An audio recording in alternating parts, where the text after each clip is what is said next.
Good evening and welcome to Chicago Tonight. I'm Paris Schutz. Coming up on the program, the latest on the search for a new top cop, the future of cancer treatment in light of some encouraging news, and meet some of the performers in a thrilling new show.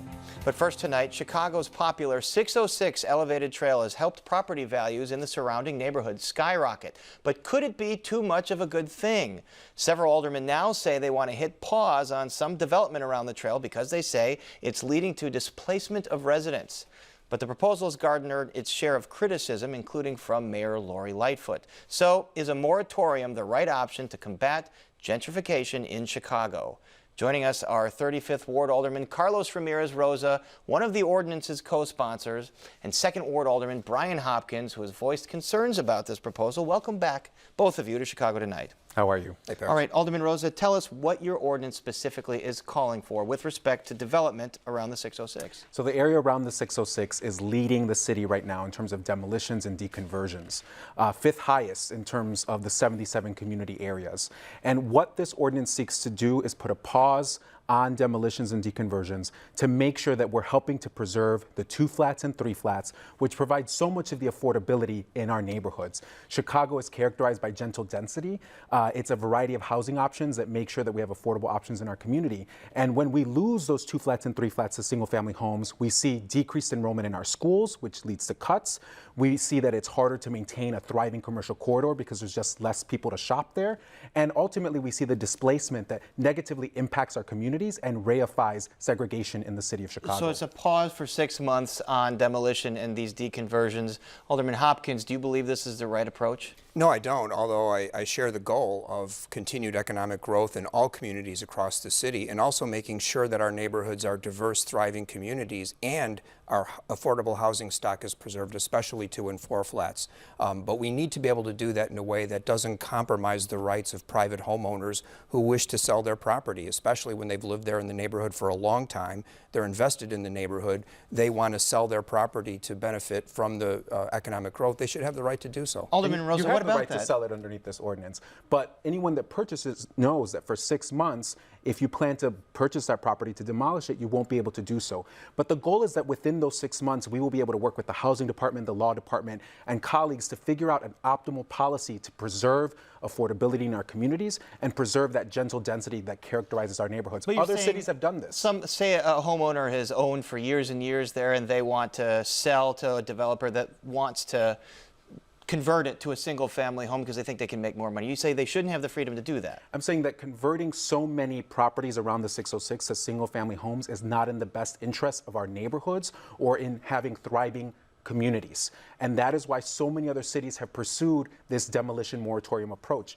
We saw it in Minneapolis where they imposed it in 5 neighborhoods. We're talking about doing it just a portion of 2 neighborhoods that have been adversely impacted by demolitions and deconversions. We've seen it done in East Boulder, Pasadena. Cities across the nation have done this on a temporary basis to preserve their affordable housing stock and come up with a optimal solution. Alderman Hopkins, you say there are better ways in your mind to do this. What are some of them? Well, there's one that's currently in force. It's a program that provides up to $25,000 in grant money to people who own these 2 to 3 to 4 flats so they can preserve their existing home. They can get a new roof, do whatever modifications would be required to bring it up to code and keep it viable.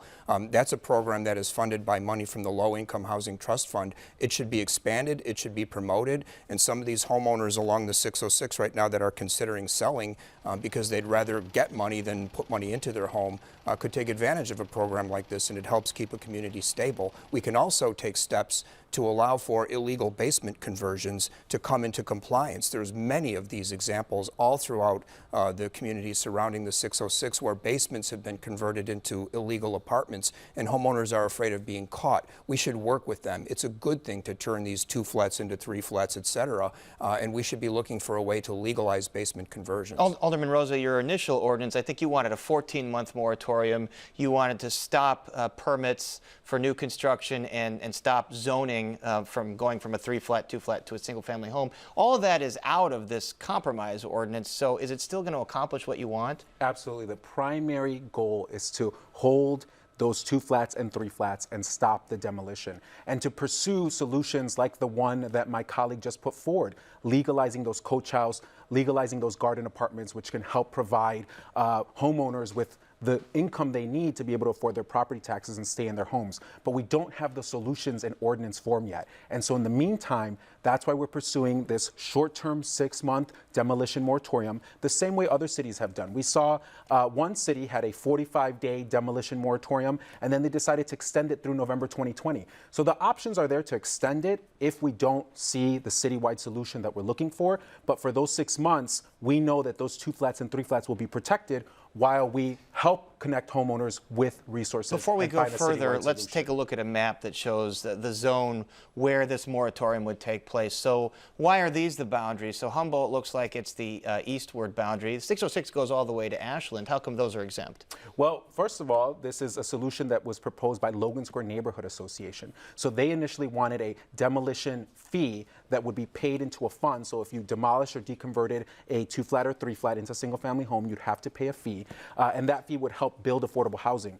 The law department raised concerns around that ordinance, and so that is why this term we came back with Alderman Laspada, Alderman Maldonado, and myself with a compromise solution that was actually given to us by law experts who said, hey, you should do what other cities have done, which is a temporary moratorium on demolitions. So those boundaries are determined by the data that we've looked at, where we've seen these are the areas that have been most adversely impacted by this loss of 2 flats and 3 flats. At the same time, can you make the argument that gentrification in those areas is good for longtime property owners, and that was the point of the 606, was to help spur along development and growth? Well, that's the reason that we've seen such tremendous valuation and appreciation in real estate values. Back in 2012, the median price was around $97,000. Currently, it's over $400,000. So clearly, people are choosing to live in this neighborhood, and it's a classic method of supply and demand where the market is driving these increases in valuation. I would argue that's a good thing. It helps keep the neighborhood viable. And again, Alderman Rosa has expressed why he's concerned that things like 3 flats and 2 flats get downzoned to single-family homes. Why is that a concern? Well, because it does reduce the affordable housing stock in a community. On that, we're in complete agreement. It's the solution that we're taking a different approach to. And my colleague did mention the fact that he's looked at some other jurisdictions, and the law department has had some concerns about that. Some of these acts have been challenged based on the takings clause, the Fifth Amendment, which gives people private property rights. Well, it's been upheld time and time again by courts. This is something that, going back to 1985, if you do a quick Google search, you can see that cities have done this and judges have upheld it. Cities can institute these types of demolition moratoriums to help preserve buildings, to help preserve the housing stock. Judges have ruled time and time again that this is legal. But on the issue of gentrification, the 606 was built to expand green space in an area where there wasn't a lot of green space. And we want to make sure that everyone in the city of Chicago has an ability to benefit from that green space. And so study after study shows that the happiest and healthiest community is one that is integrated both racially and economically. And if we're going to achieve that as a city, we need to have a housing stock that supports that. Mayor Lightfoot has come out against this, although this is a compromise ordinance. Do you think this has support to pass? This ordinance, based on what I'm being told tonight, I haven't seen the revised version, but the original ordinance went much farther than just demolition permits. It banned construction permits. It banned zoning changes. Those things have been overruled by the courts. So no new construction, no demolition for this moratorium If we take period. that out, it's much more likely to withstand a legal challenge. I agree with that. So this compromise version probably has a better chance. But the mayor's opposition to it was based on the fact that her 2 decades of experience as a litigator, she didn't think it would pass muster. She didn't think it could survive a legal challenge because you are taking away property rights. All right, we have to leave it there. Alderman Ramirez-Rosa, Alderman Hopkins, thank you as always. And up next, a look at the hiring process for the Chicago Police Department's next leader. So stay with us. This evening's presentation of Chicago Tonight is made possible in part by ComEd, powering lives. We have a tremendous source of untapped, efficient energy right here in our school. Let her rip, Jenny. I kind of love this idea. The ComEd Energy Efficiency Program has real ideas for making schools energy efficient. Pedal faster. Just a couple of hours ago, the application to be the next superintendent of the Chicago Police Department closed. Chicago Police Board has started the process reviewing those applications, but this process has gone differently than the last. Brandis Friedman has more on this. Brandis, what is different this time around? So, Paris, last time around, when former Mayor Rahm Emanuel was hiring to replace Gary McCarthy, the police board received 39 applications. This time, a bit fewer at just 23 applications. Now, in addition to the standard resume, of course, and letters of recommendation, the police board is also asking applicants to submit a video up to 20 minutes long that details their experience and the responsibilities of the Chicago Police Superintendent. Last time, they were asked to submit essays on police accountability, use of force, community engagement, other topics. Police Board Vice President Paula Wolf says the video requirement may have been effective in narrowing the field this time. That's quite a difficult task and a big effort, so I think the applicants that we're getting now are serious applicants who really are committed to taking this job and who have had an opportunity by making this video to think about and present why they're appropriate for the job. I wouldn't be surprised if there are people who started to do the video and then thought, maybe I can't do 20 minutes of why I would be the right person. Now, Wolf also says that the board did a bit of recruiting for this job through contact with people who are familiar with consent decrees and recruiting police leaders for other cities. The board was able to reach out to 12 to 15 potential applicants and encourage them to apply. Paris not sure yet how many of them actually did. Of the 23 applicants, at least we think one of them is not the interim superintendent, Charlie Beck, who is taking the helm right now for the time being. What did he say about the process going forward? Yeah, it sounds like a tough role to fill, according to him. Beck says that it will take someone with both knowledge of Chicago and its issues, but also with national expertise. If it's an outsider, it has to be an outsider that understands CPD. This is a very complicated organization. But to come in cold here, I think, is a hugely heavy lift. But on the other side, if it is an internal person, it has to be somebody who has had access to what's going on in the profession nationally. And during that speech to a full room at the City Club today, Beck spent a lot of time comparing his current city, Chicago, to the one he just came from, Los Angeles. He also detailed what he believes are the city's strengths and priorities, both for himself and whoever replaces him, perhaps in the next 3 months. And there's a lot more of that particular story on our website. Also, the mayor and interim superintendent Beck have emphasized that he's not here just to keep the seat warm, but that he intends to implement changes where he sees fit, in addition to helping the city transition to the permanent superintendent. Beck says he's already thinking of some structural changes, but isn't rolling out any announcements just yet. I know that the mayor and I are both looking at making sure that every unit within the CPD is the right size. And one of the things that I am looking at is restructuring CPD so it reflects the needs of the city. So, I'm not willing to go into a large amount of detail on that right now, but the time frame is very aggressive. Now, the board says it plans to have its initial round of interviews completed by the end of the month. Of course, the top 3 candidates' names are submitted to the mayor and made public. In Paris, that could be a discouraging factor for some folks who are applying for the job. If you're among the top brass or even the leader of another major department, you might be hesitant to having your name being made public, and then your city, your boss, your constituents find out you're applying for another job in Chicago. So we'll see what happens. All right, Brandis, thank you very much. And on a programming note, interim police superintendent Charlie Beck is joining us on this program Wednesday night for a one-on-one interview. And a state agency director is out, collateral from an explosive email that's from a story first reported by WBEZ. Amanda Vinicky has that story and more of what's making news in Chicago tonight. Amanda. Paris, Illinois' agriculture secretary has resigned at the request of Governor J.B. Pritzker. It's over connections to a nearly decade-old email about covering up a, quote, rape in Champaign, Illinois. Sean Sullivan is not a suspect, and details of the rape incident remain unconfirmed.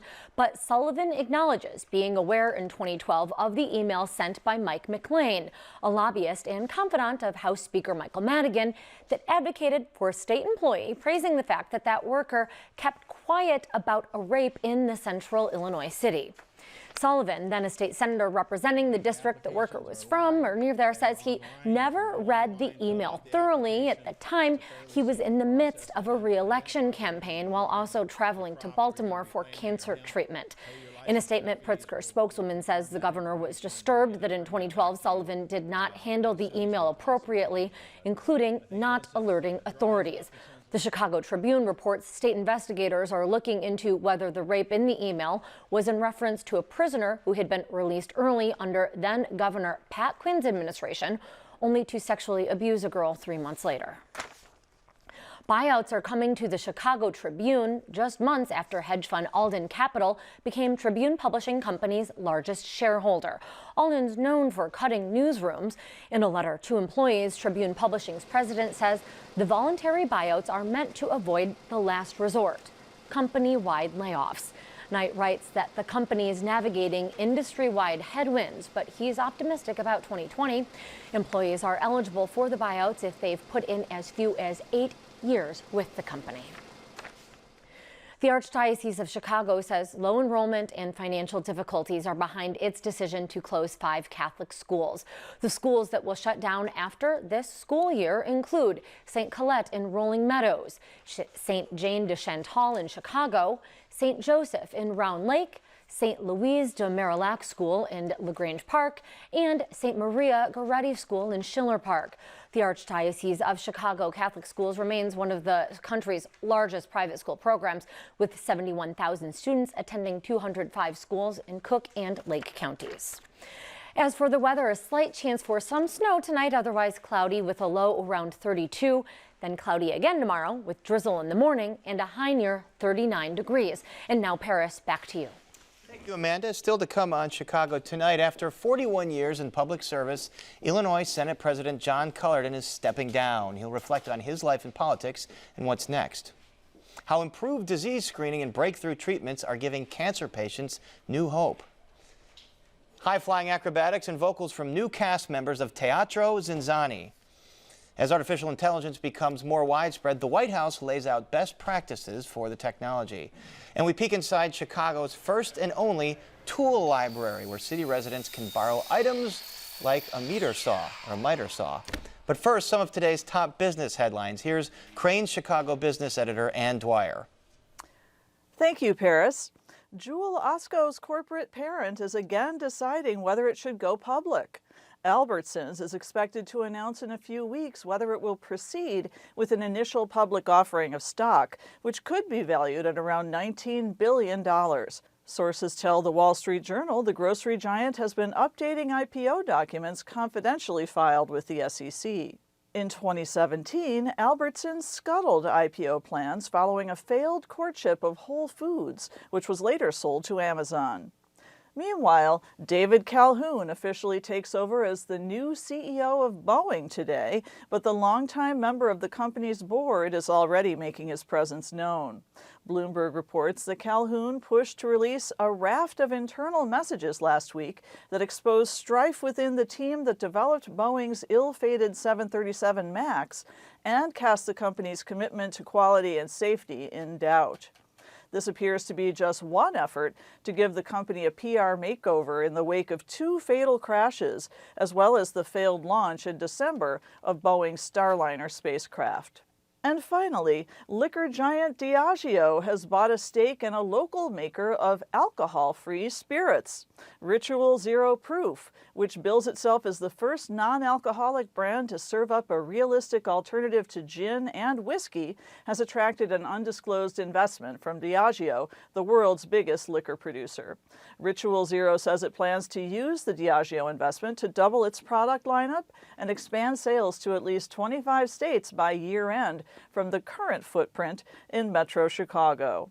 For Crane's Chicago Business and chicagobusiness.com, I'm Ann Dwyer. Back to you, Paris. Thanks, Ann. And now to Carol Marine and a reflection of one state politician's career. Carol. Paris, thank you. One of Illinois' most powerful politicians officially steps down this Sunday at a special Senate session in Springfield where senators will elect a new president. John Cullerton was elected to the Illinois House in 1978, moved to the Senate in 1991, and has been Senate president since 2009 when he presided over the impeachment of Governor Rod Blagojevich.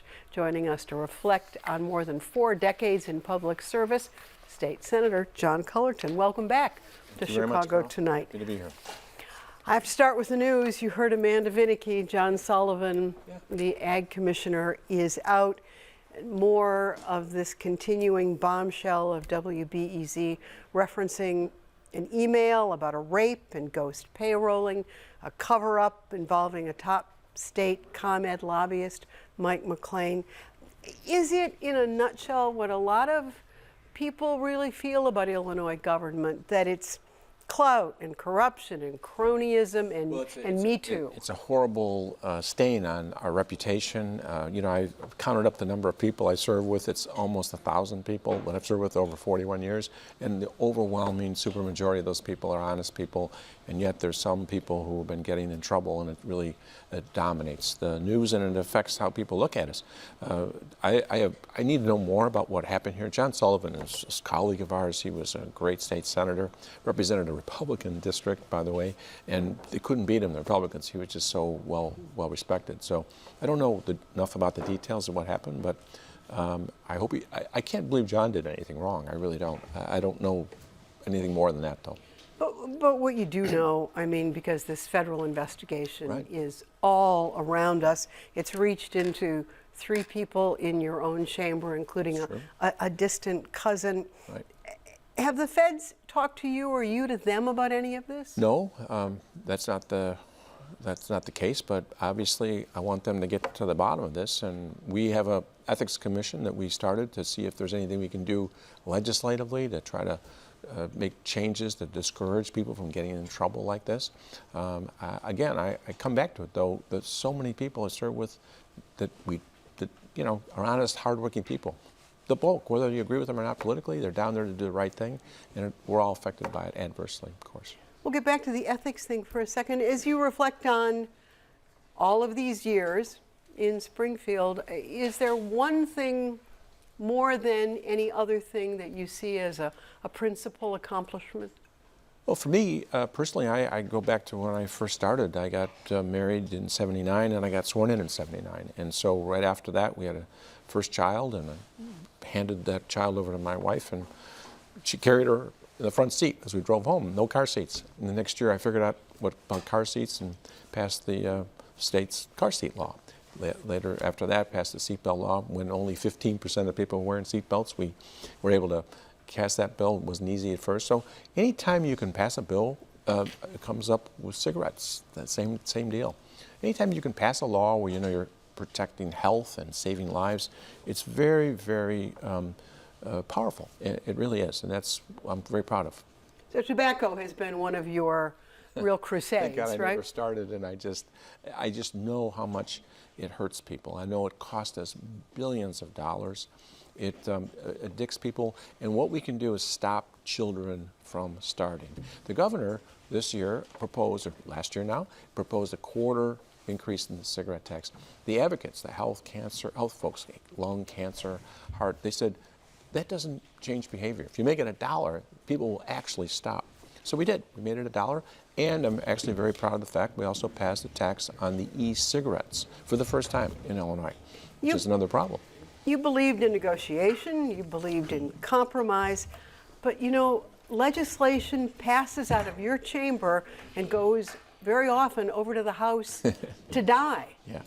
At some point, though I know Mike Madigan is a friend of yours, have you just been fed up with Mike Madigan? No, I would say this. You have to. People have to know that you have to pass the same language out of each chamber. It doesn't become the law. So institutionally, you have to get along with the other chamber. Mike Madigan, I think, is an honest person. He's sometimes very difficult to negotiate with. He's really tough. He's very quiet. But we've been able to resolve our differences, and we passed legislation. Now, it's true that there's things that I've passed for example, pension reforms that he doesn't agree with, hasn't been called over there. I had to fight pretty hard on some of those tobacco things, but we were able to eventually do it. And the other thing, Carol, is if you start off with half a loaf, like on the seatbelt laws or even the car seat laws, you start off half a loaf and you get tougher and tougher every year, and it makes it easier when people get more accepting. So there's been some slow growth, but I think it's better than nothing. He's older than you. He's been there longer than you. I don't think there's any question whether he is involved or not that the feds are circling their wagons around him. Is it time, for the sake of Springfield and the institution, for Madigan to make your decision and go spend more time with his wife and kids? You know, it's up to him. It's a very personal decision. In my case, I told you I was married the same year I got sworn in, and it was very alarming about 4 years ago when my wife said she was changing her mind, now she's for term limits. I said, do you mean for the marriage or for the political career? And she yes. said, yeah. She said, you figure it out. So that's my motivation. I was supposed to quit when I was 70, and I've been there 40 years, but that's when we had kind of taken over the governorship. I said, give me one more year, and that's what we've done. So it's a personal thing. It's up to the speaker to decide what he wants to do, just like I've made my decision. Mark Brown, wrote this in a recent column. Cullerton has been highly effective as a legislator who helped pass a lot of progressive laws that served his constituents well. Then again, Brown writes, there have been questionable outside business interests and a law practice that included being a registered city lobbyist, along with who knows what else. You talk about ethics reform. Is it time for this state to stop letting lawmakers be lobbyists? Yes, actually, the aldermen that were just here, they've done that already. They've changed the law, from what I understand, so that lawyers like me don't have to register as a lobbyist. This is what was causing so much confusion. Regular lawyering, just like if someone is a lawyer and contacts state agencies, they don't have to register as a lobbyist, but the city had one that required lawyers to become lobbyists. So I was tagged a lobbyist when all I was doing was representing a client. Now, if you think that we should have a citizen legislature, you shouldn't have a citizen legislature, and everybody should be full-time and nobody should have an outside job, I don't agree with that. I think you get a better work product. And I do think we should have some lawyers in the General Assembly. There's about 18% now, and so they should be allowed to continue to practice if they're in the state legislature. And certainly we can't lobby the legislature. We can only lobby, we can't lobby anywhere. And in Chicago, you can practice law, and now you don't even have to register as a lobbyist. But you know, there was that golf course, North Side or North Suburbs. Right. You're an investor, your son's an investor. You talked to the Metropolitan Water Reclamation District. You said it was as a citizen, but you know, you're John Cullerton, the state president. So are we splitting hairs here when we shouldn't be? Well, I don't know in that particular case what else could be done. There was property that I'm a landowner, and some property, it was landlocked, it still is. There was no other way to get it unlandlocked than to talk to the governmental entity that owned the property. I didn't do anything for them in exchange for that in the legislature. It was a straight up private deal. And that's, again, Carol, if you want to treat us differently, we should be held on a higher standard, but sometimes they're just regular things that people do in their life which are honest. I've been that way, and now I'm leaving, so maybe I don't have to worry about these questions anymore, huh? You and Christine Radogno, a Republican, were architects of that bipartisan pension compromise that you spoke of that would have arguably saved the state some money and probably would be constitutional, but it went and died in the... We passed it twice, actually. In the House. Right. Is there really any appetite for pension reform in Springfield? Well, first of all, you should really remember that we passed what's called a Tier 2 pension. That was about 8 years ago. Saved billions of dollars. So everybody has been hired since then. All the teachers in the state, all the state employees, all the university employees, they have a very modest pension. And it's the folks that were working before that were now paying back the underfunding that we did over the years. That's a 25-year program, and if we keep on making those payments in those 25 years, they'll be back to being 90% funded. But the bill that I passed, that I sponsored, that did not get called in the House, would save even more money, and it's also something that could benefit some of the actual people who would be subject to it. But lawmakers like you, Emil Jones, because of a bump in pensions, and a bipartisan vote, get a real bump in pensions when you leave, right? Oh, we have dramatically cut the pensions of folks, of legislators, as they, over the years. Right now, I'm told, I think there's about a third of the legislators don't even take a pension. So yes, you're absolutely right, but then because of the Supreme Court decision, whatever law you had, whatever pension you had when you earned it, that's yours to keep. So you go off, there is a pension, is there a new job? Well, not a new job. I've been a partner in the law firm of Thompson Coburn. I just haven't had much time to practice there. So that's what I'm going to spend more time doing, along with 3 grandchildren. Well, happy trails to you and Pam and your grandchildren. Okay, Thanks, thank you very much. Appreciate it. Much more on Chicago Tonight. Stay with us. Don't ever miss Chicago Tonight. Subscribe to our podcast. Get a daily download of our show delivered to your desktop or mobile device. Go to WTTW.com/Chicago Tonight Podcast and subscribe.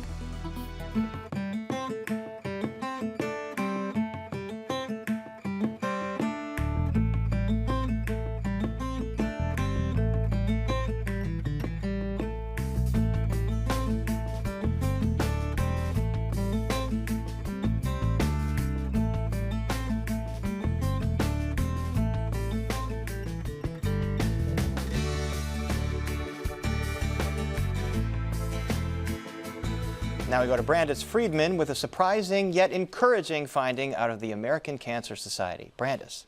Paris, thank you. The American Cancer Society reported last week the largest ever single-year decline in deaths from cancer. From 2016 to 2017, the most recent year for which complete statistics are available, the cancer death rate dropped by more than 2%. The overall cancer death rate has fallen 29% from 1991 to 2017. Now that translates to nearly 3 million fewer deaths from cancer. Joining us to talk about this progress and how more can be made are Dr. Everett Vokes, physician-in-chief at University of Chicago Medicine, where he treats head, neck, and lung cancer. Carolyn Brzezinski, Vice President of Cancer Control for the American Cancer Society's North Central region, which serves Illinois, Indiana, and other Midwestern and Southern states. And Dr. Jeffrey Silley, who specializes in oncology and hematology at Swedish Hospital on the north side of Chicago. Welcome, all of you, to Chicago Tonight. Thank you. So, Carolyn Brzezinski, let's start with you, please. What are the factors leading to this decrease in cancer deaths? Well, it's primarily 2 things. One is the cancer control strategies that we have put into place, so things like early detection and preventive measures, as well as new developments in therapy. I mean, there have been what we have invested in research, both the federal government, organizations like the American Cancer Society, all of that investment in research is starting to pay big dividends in the development of new therapies. So what we're seeing is particular changes in this particular result of a 2.2% decrease. We see great, wonderful news in terms of lung cancer and the drop in mortality due to lung cancer. And that's due both to people stopping smoking. We know that's the biggest way that you can reduce your chance of dying from lung cancer is just not to smoke. And then, of course, improvements in therapy. Dr. Silley, which cancers are historically the most lethal? Well, classically, it's always been lung, melanoma, cancers of the brain. Those are the ones that we see the most, or pancreatic, that we have very much difficulty treating. Dr. Vokes, cancer obviously comes in a lot of different forms. I don't have to tell you that. Are we getting better at treating all forms of cancer, or are we getting better at specializing at some of them? Well, it's a little bit of both. So it's been clear that lung cancer is what is really dominating the statistics this year. And as a lung cancer doctor, I'm very, very happy to see that it's finally treatments that are taking over and that are making an impact. So it is right. There's very, very good use for smoking cessation, and that should be done. There should be screening for patients or people that have had a heavy smoking history. But once patients are diagnosed with lung cancer, 60% of them have metastatic disease, so they cannot be cured as best as we know. And to get better treatments for them has been an imperative for decades. And what we're really seeing is that over the last 10 years, we are making impact on two distinct areas. One is that these cancers can have genetic markers, so specific mutations, frequently in non-smokers, by the way, which can also get cancer. And we have drugs for that specifically attack that pathway, if you will, that's interrupted, and that gets the cell to grow very quickly. That has made tremendous impact. The other is immunotherapies. When we talk about lung cancer, but also melanoma, that is driven by immunotherapies that have shown to be remarkably impactful. And it's really rewarding to see that that is so impactful that it's actually now influencing the statistics. Carolyn Brzezinski, I've heard each of you mentioned, fewer people smoking. What are some of the preventative measures or preventative steps that we as people just take that can also contribute to this reduce in cancer death rates? We talked about decreasing not smoking or stopping smoking. I think increased your physical activity, watching what we eat. Obesity rates also contribute to increased cancer incidence. I think getting your screening for other cancers, colorectal cancer screening, breast cancer screening, all of that contributes to reduced cancer mortality, because if you can detect a cancer early, your chances of curing that cancer go way up. If it's a localized cancer, as Dr. Vokes was saying, the problem with lung cancer is 60% of it isn't diagnosed until it's metastatic. Well, we now have a screening for individuals who have a long history of smoking, who are at most risk for lung cancer. There's lung cancer screening now, and we need to continue to spread the ability to screen for lung cancer across our country, so that people can't have access to that. It is basically those preventative measures in terms of your own personal behaviors, as well as getting screened. That is really very important. Dr. Silly, we've heard talk of immunotherapy. What is that, and how does that work? Yeah, no, great question. So essentially what it's doing is helping the body to recognize cancer as something that's foreign and to treat it. So cancer has a way of kind of evading the immune system. So essentially you kind of switch that over with the immunotherapy so that it can recognize and treat it. And I would imagine compared to something like chemotherapy, less painful. Absolutely, and the side effects and how patients tolerate it is great, meaning most can tolerate it very, very well. And we're seeing even alone or in combination with chemotherapy, the responses are better and more durable. You know, the melanoma, which was mentioned by Dr. Vokes also, that immunotherapy is effective against, that's another cancer that we're seeing significant decreases in the mortality rates. And in fact, in older patients over 65, where the incidence was going up, we're now, or the mortality rate was going up, we are now seeing that that's dropping. So these therapies are really being incredibly effective. Dr. Vokes, how has our understanding or our increased understanding of the genome changed the way we approach treating cancer? Well, I think it is years of research and frequently government support, but also other support for research that our scientists have been able to do in specific cancers. And so think about something has to drive the cell so that the normal control mechanisms are not functional. And those are deranged through mutations in the genome. And we have found ways that we can diagnose those and diagnose them quickly across various tumor types. And when such a mutation is there, and we can determine that usually within about 2 weeks, we very frequently have very specific drugs for that. That's very prevalent in lung cancer, but to some degree also applies to melanoma again. Carolyn, are we, at some point, it sounds like we're obviously a lot better at treating cancer. Are we close to a cure one day, or is it a matter of being able to treat someone so that they can live a better life and perhaps a longer life with a cancer diagnosis? Yeah, I think we see cancer in many cases turning into a more chronic disease that can be treated over time, similar to diabetes, right, or another chronic disease. That's not across all cancers. We still have a lot of questions and a lot of work and a lot of things to understand about many cancers, but I think that the therapies are being much more effective, and then our management of cancer patients beyond therapy has gotten more effective. So we're seeing people live longer, as you said, with much more productive lives. Dr. Vokes, did you want to add to that? Yeah, if I could add, I think this is really, really important, but this is also where screening comes in. Yes. So you detect the lesion early, because early detected cancer can be cured, usually with surgery or radiation. Absolutely. Dr. Silly, are there other treatment breakthroughs or immunotherapy that are either having or have the potential, to your knowledge, to make a big difference in cancer treatments and survival rates? Well, I think immunotherapy gets a lot of the news of the press because of the sound of it, and but I think going back to those mutations that Dr. Vokes was talking about, we have a lot of oral agents, and it seems like there's a new one every month that's coming out that's specific against a certain mutation or target, and that keeps on occurring, and even those drugs, the side effects are less and less the more they fine-tune that. So I think a combination of oral agents and immunotherapy, which we're seeing in the treatment of renal cell and other things, are coming out and very effective, and something that we can do in the community now, where it used to be something we would just do on trial or in the university setting. Carolyn Brzezinski, are there some cancers where we're not seeing the improvements that you're talking about here?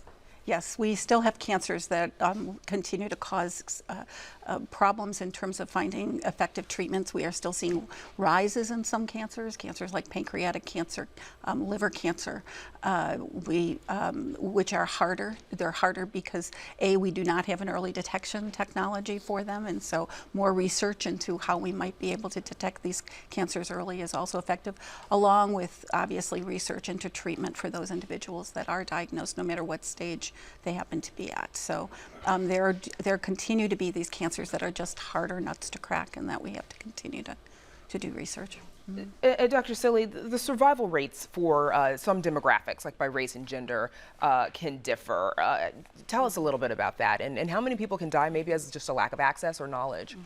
Yeah, we were just chatting about this before the program, actually, that I think there's a factor, some people just not having access to therapy, and so they're coming in a little bit late. And then just the genetics involved with it's a different cancer. We're finding not all cancers are the same, and there's different subtypes within that. And I think that has a lot to do based on race or kind of their access of what we're finding in terms of screening. Okay, Dr. Jeffrey Silly, Carolyn Brzezinski, and Dr. Everett Vokes, thanks to all of you for joining us. Thank you. Thank you. And we're back with Paris Schutz and an introduction to Teatro ZinZanni's newest cast members right after this. Don't miss one of our stories. Get them all delivered to your desktop or mobile device with a subscription to the WTTW News Daily Briefing. Go to WTTW.com/Daily Briefing and sign up.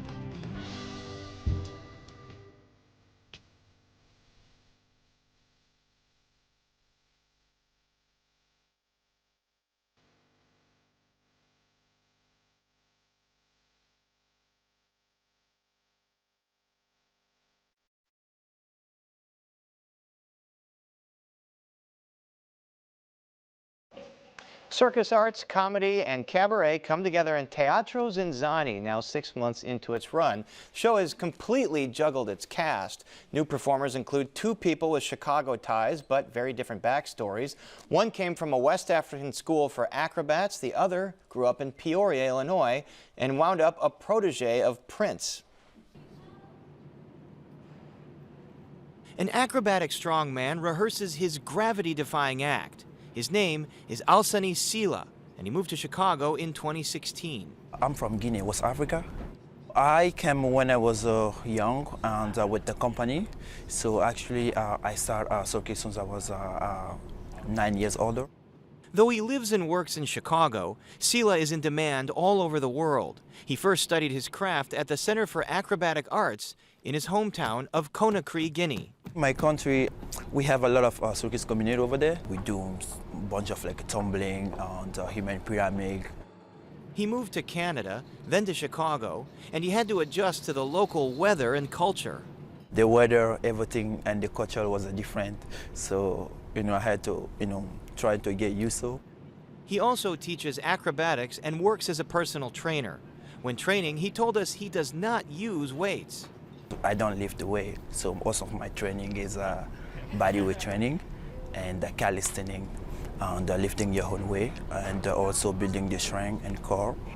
Welcome to Teatro ZinZanni! Sila is one of a slew of new acts at Teatro ZinZanni, the ever-evolving show where Vegas meets vaudeville and dinner is served.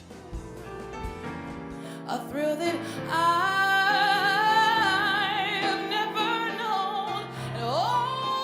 Another new hire, singer Liv Warfield. I am a native of Peoria, but I've been living here in Chicago for about 4 years now. I started my own band, and after that, I actually got discovered by Prince, and I was part of New Power Generation for about 8 years, and then started my own career, and I'm here in the circus. Once again, Liv Warfield.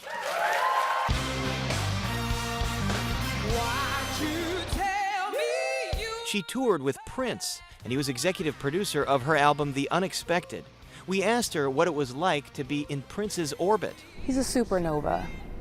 He was constantly telling us to create and constantly telling us to be our authentic selves, you know, and I really am so thankful for him for that, because he was constantly pushing me at a time where I was still trying to figure out who I was in the music industry, on stage, and he just always allowed me that chance to find out who I was, where he's this superstar, but he was always he was selfless, and he always really pushed us.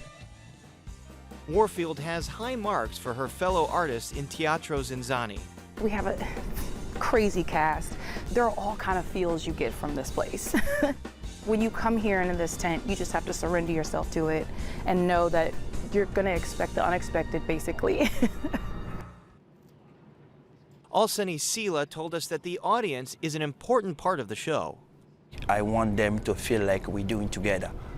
You know, I want them to feel like I'm inside of them. You know, we all doing together.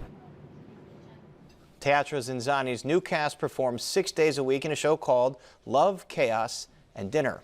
They perform on the 14th floor of the Cambria Hotel in the Loop. And we're back with more right after this.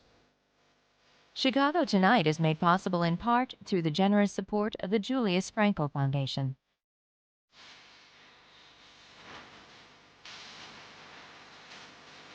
Seems like we've been talking about the oncoming era of artificial intelligence for years, but is it already upon us? The possibilities of AI technology excite some, but scare others who fear possible abuse and discrimination.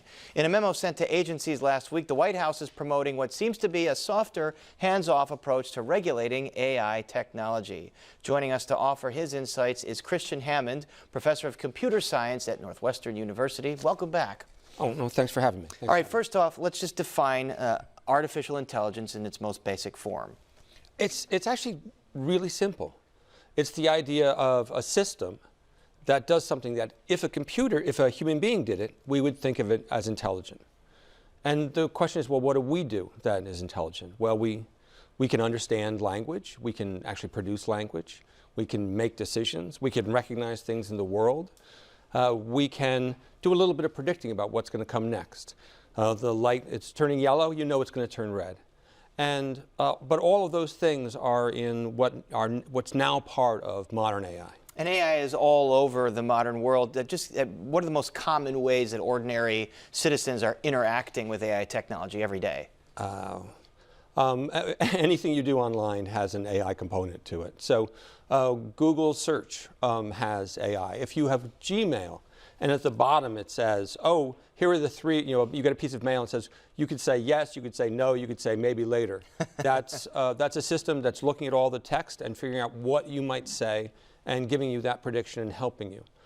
Facial recognition, the speech recognition for Alexa and Siri, all of those come from AI, and in particular, most of them come from systems that are based upon what's called deep learning. And there's been some literature recently about the potential for bias against women in some cases, against minority with some of these systems. Can you explain that? Well, I mean, imagine that you have a whole bunch of data having to do with the history of you hiring. Great. Well, it could be that you had bias in your hiring. It could be that you didn't hire underrepresented minorities, you didn't hire women. And so you take all that data and you use it to build another system that's going to tell you what to hire. Guess what? That system is going to be biased. Amazon is famous for building a resume reviewer based upon their employees' resumes and performance reviews. Great. Sounds like a fantastic system. They shoved resumes into it. It's biased because, in fact, Amazon is biased. And there was human error there.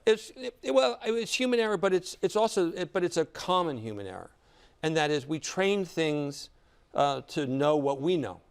We train things based upon our own histories, and so they seem like us. And if I think that that tall blondes are good looking, and I train a system up on tall blondes, then it will have an idea that tall blondes are good looking. But that's my bias. So certainly things that need to be ironed out. Now the White House put out a list of its guidelines. It doesn't really deal with that. What does it deal with? Oddly enough, the White House came out with a document on regulation that was essentially, let's not regulate. It was like, I mean, because there is a genuine concern that we might fall behind. We might fall behind China in particular in terms of AI development. Because they are essentially unregulated with regard to their AI development, and they have access to data that we can't even imagine allowing systems to have access to. And so there was a concern about that. But what happens is that if you don't attend to what the side effects are, what the potential misuse of technologies are going to be, then there's never a conversation.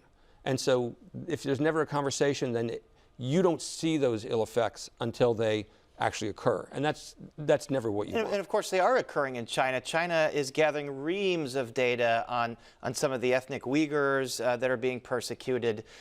Is this something that governments need to sort of tell the public how they're going to approach not abusing AI?